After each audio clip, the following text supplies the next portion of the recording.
قادر مطلق خدا باپ اور بیٹے اور روح القدس کا فضل اور اطمینان آپ کو ہمیشہ حاصل ہوتا رہے، آمین۔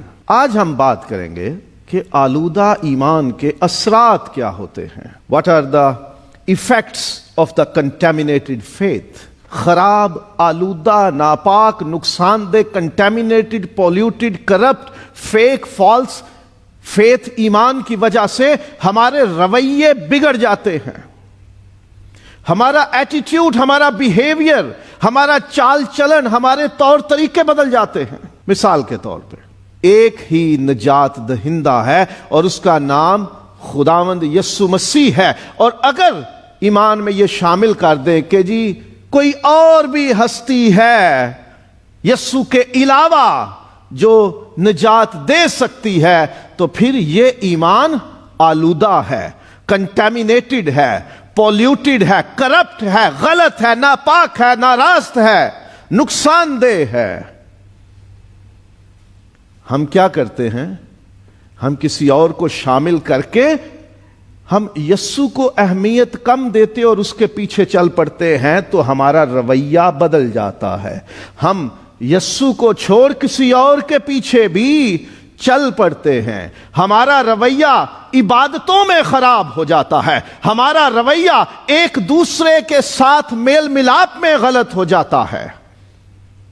تو اپنے پڑوسی سے اپنی مانند محبت رکھنا، ہم اس میں شامل کر لیتے ہیں کہ تو صرف اپنے پڑوسی سے، یعنی جس کی دیوار سانجی ہے، صرف اس سے اپنی مانند محبت رکھنا، باقیوں کے حوالے سے کوئی حکم نہیں۔ یہ ہم نے ایمان کی تشریح غلط کر دی، اور پھر کیا ہوگا کہ جس کی دیوار سانجی ہے میرے ساتھ، جو امیجیٹ نیکسٹ ڈور نیبر ہے، جس کا گھر میرے گھر کے ساتھ یا جس کی دیوار میرے ساتھ ایک ہے، صرف وہ میرا پڑوسی ہے، تو کیا ہوگا؟ ہم دوسرے، تیسرے، چوتھے گھر والوں کا نقصان شروع کر دیں گے۔ تم غریب کی مدد کرنا، ہم کہتے ہیں جی صرف اپنا ہوگا تو مدد کریں گے، کوئی بیگانہ ہوگا تو مدد نہیں کریں گے، کیونکہ اس کا ایمان میرے ساتھ ملتا نہیں، وہ میری قوم، ذات، برادری کا نہیں۔ ہم نے تشریح غلط کر لی، ہم نے اپنی مرضی سے اپنے ایمان کو بگاڑ لیا، تو اس کے ساتھ ہمارا رویہ بگڑ گیا۔ ہم نے انسانوں کے بیچ نفرت قائم کر دی، ہم نے انسانوں کے بیچ دیواریں کھڑی کر دی۔ یہ تو ہمسایہ ہے، یہ تو نیبر ہے، یہ تو پڑوسی ہے اور وہ نہیں ہے، یہ تو اپنا ہے، اس کے ساتھ نیکی کر لو، اس کے ساتھ نہیں کرنی کیونکہ وہ بیگانہ ہے۔ ہم جب ایمان غلط کر لیتے ہیں، ایمان خراب کر لیتے ہیں، آلودہ کر لیتے ہیں، تو ہمارا رویہ عبادتوں میں بھی بگڑ جاتا ہے۔ ہم پھر زندہ خدا کو چھوڑ کسی اور کی طرف بھی ہمارا رجحان ہو جاتا ہے۔ اخیب نے، بادشاہ تھا، اسرائیل کا بادشاہ اخیب، اس کی بیوی، بڑا نامور کردار ہے بائبل میں، ایزبل، وہ پرانے عہد نامے سے شروع ہوتی ہے، بادشاہوں کی کتاب سے، سلاطین کی کتاب سے مکاشفہ تک اس کا ذکر چلتا ہے۔ وہ ایک کردار علامت بن گیا بگاڑ لانے کی، جس نے اسرائیل کے بادشاہ کا دل زندہ خدا سے ہٹا کے اس میں اور دیوتاؤں کی محبت ڈال دی، ایمان خراب کر دیا، اور اس نے قوم پیچھے لگا لی کہ یہوہ خدا کو چھوڑ کے ہم بال کی بھی پوجا کریں گے۔ اور اسی لیے ایلیا کو پھر کوہ کرمل پر اس کے 450 نبیوں کے سامنے آ کے ایک روحانی جنگ لڑنا پڑی۔ گیت میں بھی گاتے ہیں، آسمان سے آگ جو بھیجے، ایلیا کہتا وہی خدا ہے۔ تو یہ ٹاکرا ہوا وہاں پہ، یہ انکاؤنٹر ہوا کوہ کرمل پر، کیونکہ اخیب نے اور ایزبل نے اپنا ایمان اور قوم کا ایمان آلودہ کر دیا، کرپٹ کر دیا، تو ان کے رویے بھی غلط ہو گئے۔ کیا ہوا؟ انسانوں کے ساتھ انہوں نے ظلم کرنا شروع کر دیا، انہوں نے دوسروں کا مال، ان کی جائیدادیں غصب کرنا شروع کر دیں، بلکہ لوگوں کو ناحق مروانا شروع کر دیا، بادشاہ کے نام پہ چٹھیاں ڈال دیں، لوگوں کو جھوٹے گواہ کھڑا کر دیا، اور کہا کہ اس پہ الزام دھرو اس نے خدا کے خلاف کفر بکا ہے۔ اور پھر لوگوں نے اس آدمی کو نبوت کو مار دیا اس کی پراپرٹی لینے کے لیے، اس کی جائیداد لینے کے لیے۔ رویے بگڑ جاتے ہیں، ہمارا کردار بدل جاتا ہے، ہمارا چال چلن بدل جاتا ہے، ہم پیٹ کے پجاری ہو جاتے ہیں، ہم اپنی خواہشوں کے غلام ہو جاتے ہیں۔ ہم نہ صرف خدا کی طرف بلکہ انسانوں کی طرف بھی ہمارے رویے بدل جاتے، بگڑ جاتے ہیں، اور اس بگاڑ سے کیا ہوتا ہے کہ دوسروں کے لیے ہم ٹھوکر کا باعث بن جاتے ہیں۔ اور بائبل یہ بتاتی ہے کہ تمہاری وجہ سے کسی کو ٹھوکر نہیں لگنی چاہیے۔ اگر تیرا کھانا پینا کسی دوسرے کو ٹھوکر کھلاتا ہے تو تیرا کھانا پینا گناہ ہے۔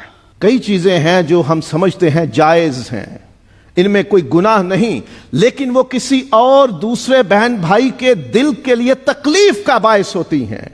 ہمارے ایمان کی بھی باتیں ایسی ہیں، خاص طور پہ کہا گیا کچھ کھانے پینے کی چیزیں ہیں، اگر دوسروں کو اس سے ٹھوکر لگتی ہے تو چھوڑ دو۔ ہم جب ایمان آلودہ کرتے ہیں تو دوسروں کے لیے ٹھوکر کا باعث بنتے ہیں۔ میں نے پچھلی بار بھی اپنے قبیلے کی مثال دی کہ جو ہم خدا کے خادم ہیں، جنہیں کلام کی خدمت کی ذمہ داری سونپی گئی ہے، ہم اس میں بہت زیادہ قصوروار ہیں ایمان آلودہ کرنے میں۔ سادہ آدمی نہیں ایمان آلودہ کرتا، کوئی بڑی شخصیت کہتی ہے یہ جائز ہے، وہ ساری قوم پیچھے چل پڑتی ہے یہ جائز ہے، کیونکہ انہوں نے کسی سے پوچھنا ہے، اور میرے جیسا کوئی بتا دیتا ہے یہ جائز ہے، کوئی مشکل نہیں، کرو۔ پتا ہوگا آپ کے علم میں ہوں گی باتیں، دیکھی نہیں ہوں گی تو سنی ضرور ہوں گی کہ بڑے غلط کام ہے جو خدا کے خادم کرتے ہیں۔ کیوں کرتے ہیں؟ پیسے کے لالچ میں آ کے، یا کسی کے دباؤ میں آ کے۔ کلیسیا میں بڑا اونچا خاندان ہے یار، ان کو اگر ناراض کر دیا تو یہ تو کلیسیا خراب کر دیں گے، تو غلط کام کی چھوٹ دے دیتے، اجازت دے دیتے ہیں، لیکن ٹھوکر لگتی ہے، اس سے کسی دوسرے کو ٹھوکر لگتی ہے اور وہ بگڑ جائے گا۔ جب ٹھوکر کا باعث ہم بنتے ہیں دوسروں کے لیے تو گمراہ ہو سکتے ہیں۔ وہ آلودہ ایمان سے ہم دوسروں کو گمراہ کر دیتے ہیں، لوگوں کا ایمان اٹھ جاتا ہے۔ اگر یہ خدا کے خادم ہو کے، کلیسیا کے نمائندے ہو کے، لیڈرز ہو کے، رہنما قائد ہو کے یہ حرکتیں کر رہے ہیں تو ہم اس ایمان سے دور ہیں۔ انگلینڈ میں خدا کے خادم ہیں جنہوں نے کہا کہ 2 وجوہات ہیں جن کے سبب دنیا میں لوگ مسیحی نہیں ہیں۔ پہلی بات کہ کبھی انہیں کوئی مسیحی نہیں ملا کہ جس نے انہیں یسوع کے بارے میں بتایا ہو، یہ ایک وجہ ہو گئی کہ انہیں پتہ ہی نہیں یسوع کے بارے میں۔ دوسری وجہ یہ ہے کہ انہیں کوئی مسیحی مل گیا ہوگا، کوئی مسیحی ان کو ٹکر گیا ہوگا اور انہوں نے کہہ دیا ہوگا بس اس بندے کو دیکھ کے میرا جی بھر گیا اس ایمان سے، میں نہیں مسیحی ہو سکتا کیونکہ مسیحی ایسے ہوتے ہیں۔ ہم گمراہ کر دیتے ہیں آلودہ ایمان کی وجہ سے، اور آلودہ ایمان خدا اور اس کی کلیسیا کی بدنامی کا سبب بن جاتا ہے۔ یہ پرمٹ ایشو ہوتے ہیں پاکستان میں، کس کے نام پہ؟ مسیحی مذہب کی وجہ سے، کیونکہ ایک مخصوص فرقے نے یہ اعلان کر رکھا جی ہمیں جائز ہے پرمٹ لے کے پیو، ان کی وجہ سے بہتوں کا کام چل جاتا ہے۔ بدنامی کس کی؟ کوئی بھی کرسمس ہے یا دوسری قوموں کا تہوار ہے، ہمارا تہوار ہے، ہفتہ پہلے اور ہفتہ بعد کی اخباریں آپ مانیٹر کرو، روز خبر آئے گی چالو بھٹی پکڑی گئی اور اس میں فلانا مسیح فلانا مسیح فلانا مسیح پکڑے گئے، اتنی بوتلیں برآمد ہو گئی اور اس میں کون پکڑا گیا؟ کسی نام کے ساتھ مسیح لازم ہوگا، کوئی ڈیوڈ پیٹر، کچھ نہ کچھ لکھا ہوگا جس سے ظاہر ہوگا کہ یہ کون ہے۔ بدنامی کس کی؟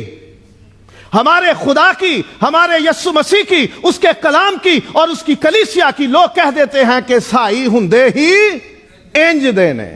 بدنامی ہوتی ہے ہمارے آلودہ ایمان کی وجہ سے، کرپٹ ایمان کی وجہ سے، جب ہم نے اپنی خواہشیں اور مرضیاں، اپنی دلی تمنائیں ایمان میں شامل کر لی ہیں، تو پھر ایمان آلودہ اور بدنامی میرے خدا کی اور اس کے کلام کی اور اس کی کلیسیا کی ہوتی ہے۔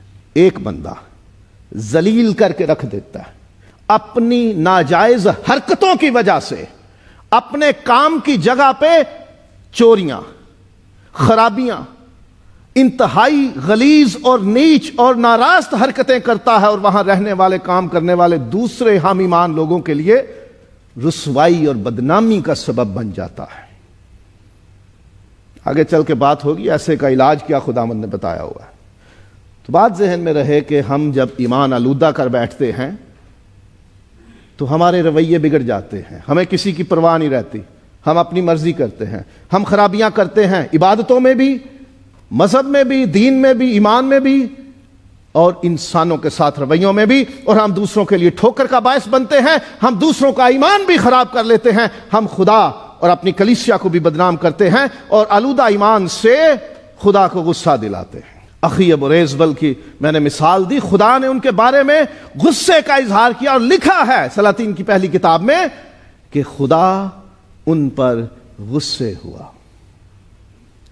بڑی سخت سزائیں خدا نے ان کے لیے کہیں، کیونکہ انہوں نے میری قوم کا ایمان خراب کر دیا ہے، انہوں نے خرابیاں پیدا کر دی ہیں میری قوم میں، میرے لوگوں میں۔ خدا بڑا غصہ کرتا ہے جب ہم ایمان خراب کر بیٹھتے ہیں، جب ہم اپنی خواہشوں اور مرضی کی تعلیم شامل کر کے ایمان اپنی مرضی کا بنا لیتے ہیں، اور یہ جائز ہے، یہ ٹھیک ہے، یہ سب کچھ چلتا ہے اب، تو خدا کو غصہ آتا ہے۔ یہ مت سوچئے کہ خدا اگر جلدی غصے کا اظہار نہیں کر رہا تو اسے غصہ نہیں آ رہا، بہت ٹائم لیتا ہے خدا، کیونکہ اس کی برداشت کا تھریشولڈ، اس کا لیول بہت زیادہ ہے۔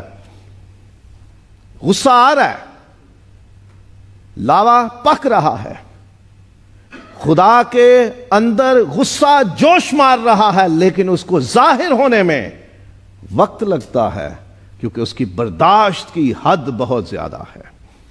ایک وقت آئے گا وہ غصہ ظاہر کرے گا، اور پھر کیا ہوتا ہے کہ آلودہ ایمان سے ہم اپنی اور دوسروں کی ہلاکت کا باعث بنتے ہیں، موت اپنے لیے خرید لیتے ہیں، بربادی اپنے لیے بلا لیتے ہیں، کیونکہ خدا ایسوں کو نہیں چھوڑتا۔ نئے عہد نامے میں کئی بار یہ لکھا گیا ہے کہ ایسی تعلیم، ایسا ایمان جو بائبل مقدس کی تعلیم کے خلاف ہے، جو غلط تعلیم کلیسیا میں آ گئی ہے، وہ لانے والے، اس کی پیروی کرنے والے، اس کے پیچھے چلنے والے، اس کو اپنانے والے ہلاکت کا شکار ہوں گے۔ وہ اپنے لیے ابدی ہلاکت، ایٹرنل ڈیتھ کلیم کر لیتے ہیں، ان پر واجب ہو جاتی ہے ہلاکت۔ اور پتہ ہے ٹھوکر کھلانے والے کا کیا انجام ہے، جو خداوند یسوع مسیح نے اپنی زبان سے اعلان کیا ہے، جس کا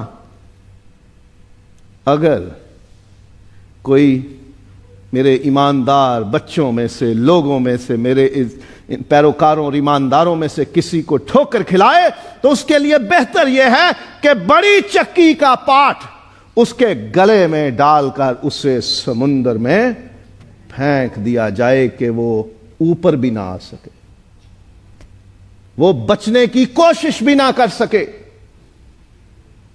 ہلاک ہو جائے، وہ مر جائے۔ اس کے لیے اس سے بہتر ہے کہ وہ کسی کے لیے ٹھوکر کا باعث بنے۔ وہ لوگ جو اپنے ادارے میں، اپنے کام کی جگہ پر کسی دوسرے اپنے ہم ایمان بندے کے لیے نقصان اور ٹھوکر اور تکلیف کا سبب بنتے ہیں، وہ ہلاکت اپنے اوپر بلا لیتے ہیں۔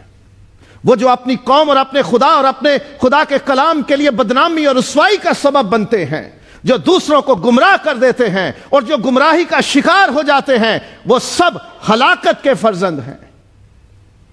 انہوں نے اپنے لیے سزا خود چن لی ہے۔ سو مجھے اور آپ کو بہت زیادہ احتیاط کرنے کی ضرورت ہے۔ We need to be careful about it۔ کون سا ایمان درست ہے، کون سی تعلیم سچی ہے، کون استاد ٹھیک تعلیم دے رہا ہے، کون نہیں دے رہا، ہمیں اس کی پہچان کرنی ہے۔ کیونکہ آلودہ ایمان، خراب ایمان، ناپاک ایمان نقصان دہ ہے، اس کا اثر بہت برا ہے۔ یہ مت کہیں کہ میں ہی پیتا ہوں نا، یہ کام میں ہی کرتا ہوں نا، یا میں ہی کر رہا ہوں، اس سے کسی کو نقصان نہیں ہو رہا۔ نہیں، خدا کی بدنامی ہو رہی ہے، اس کی کلیسیا کی بدنامی ہو رہی ہے، اور آپ بہتوں کے لیے ٹھوکر کا باعث ہو، بہت سے گمراہ ہو جائیں گے۔ پادری صاحب کرتے ہیں تو ہم بھی کریں، اس میں کیا ہے؟ خدا کا خادم ہو کے یہ کام کر رہا ہے تو ہمیں کیا تکلیف ہے کرنے میں؟ ہمارا بھی کچھ نہیں بگڑے گا، کرتے ہیں ہم۔ میں تو اپنے کاموں کا خود حساب دوں گا نا، آپ نے اپنے کام کا حساب دینا ہے۔ اس وقت آپ یہ نہیں کہو گے کہ ہمیں پادری صاحب نے یہ سکھایا تھا۔ آپ کو سوچنا ہے کہ اگر تعلیم اس کلام کے مطابق ہے تو وہ درست ہے، اگر میں اس کلام سے ہٹ کے آپ کو تعلیم دوں تو پھر آپ کو پوری آزادی ہے کہ آپ مجھے چھوڑ دو، آپ میرے پیچھے نہ چلو، آپ وہاں جاؤ جہاں آپ کو اس کلام کے مطابق تعلیم ملتی ہو۔ ہم نے انسانوں کے پیچھے نہیں چلنا، ہم نے اس کلام کی روشنی میں یسوع مسیح کے پیچھے چلنا ہے۔ ہماری نجات، ہماری شفاعت، ہماری سالویشن یسوع مسیح کے وسیلے سے ہے۔ وہاں میں کام نہیں آؤں گا کہ جی پادری صاحب نے ہمیں کہا تھا جی اوتھے بھی متھا ٹیکنا جائز ہے، نہیں، وہاں یہ کام نہیں آئے گا۔ میری دلیل وہاں پہ آپ کے کام نہیں آئے گی، آپ کو اپنا حساب دینا۔ میں تو اپنی سزا بھگتوں گا، کیونکہ لکھا بتیرے استاد نہ بنے کیونکہ وہ زیادہ سزا پائیں گے۔ آپ نے اور میں نے بھی اپنے ایمان کی حفاظت کرنی ہے۔ توجہ کیجئے، کس استاد کے پیچھے ہو، کیا وہ استاد صحیح تعلیم دیتا ہے؟ توجہ کیجئے، جو تعلیم مل رہی ہے وہ اس کلام کے مطابق ہے یا نہیں ہے؟ خداوند مجھے اور آپ کو ایمان کی آلودگی سے بچائے اور اس آلودگی کے برے اثرات سے، نتائج سے، کانسیکوینسز اور ایفیکٹ سے ہمیں بچائے۔ خدا کرے کہ ہم اس کلام کی بنیاد پر خالص ایمان کے پر قائم رہیں اور اسی میں ہم جیتے رہیں اور مریں بھی تو اسی ایمان پر مریں۔